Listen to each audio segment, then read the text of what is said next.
রাজ্য ভাওয়াইয়া কমিটিতে সিতাই বিধানসভা কেন্দ্রের বিধায়ক জগদীশ বসিনিয়া না থাকায় সোশ্যাল মিডিয়ায় ক্ষোভ উগরে দিলেন তার অনুগামীরা। কোচবিহারের জেলা পরিষদের কর্মদক্ষ নূর আলম হোসেন সোশ্যাল মিডিয়ায় একটি পোস্ট করেন। সেখানে তিনি বলেন, রাজ্য ভাওয়াইয়া কমিটিতে সিতাই বিধানসভা কেন্দ্রের বিধায়কের কেন নাম নেই, জবাব চাই। গেম খেলা হচ্ছে, গেম মানছি না, বিধায়ককে পিছিয়ে রাখা যাবে না। সোশ্যাল মিডিয়ায় পোস্ট করলেন জেলা কর্মদক্ষ নূর আলম হোসেন। আপনি যে পোস্টটা করেছেন কি ব্যাপার?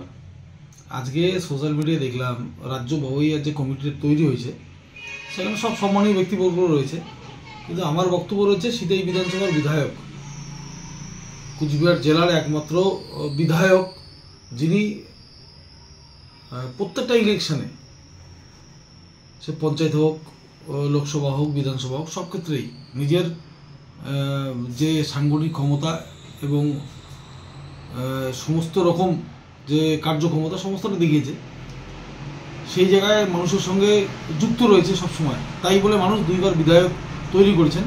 সিতাই বিধানসভায় কোনো বিধায়ক দুইবার বিধায়ক হয়নি, জগদীশ চন্দ্র বর্মা বসুনিয়া দুইবারে বিধায়ক হয়েছে। তো সেই জায়গায় রাজ্য ভাওয়াইয়া উত্তরবঙ্গের একটা সব থেকে আকর্ষণীয় বিষয় এবং মানুষের আবেগ, সেটা হচ্ছে ভাওয়াইয়া সঙ্গীত। সেই ভাওয়াইয়া সঙ্গীতে সিতাই বিধানসভাকে বঞ্চিত করা হয়েছে।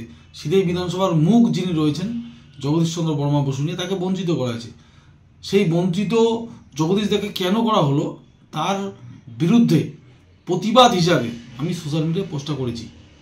যারা পদাধিকারী রয়েছেন, যারা এই কমিটি তৈরি করেছেন, সিতাইয়ের মানুষের আবেগকে সম্মান জানিয়ে জগদীশদাকে সম্মানসূচক জায়গায় বসানোর জন্য আবেদন রাখছি।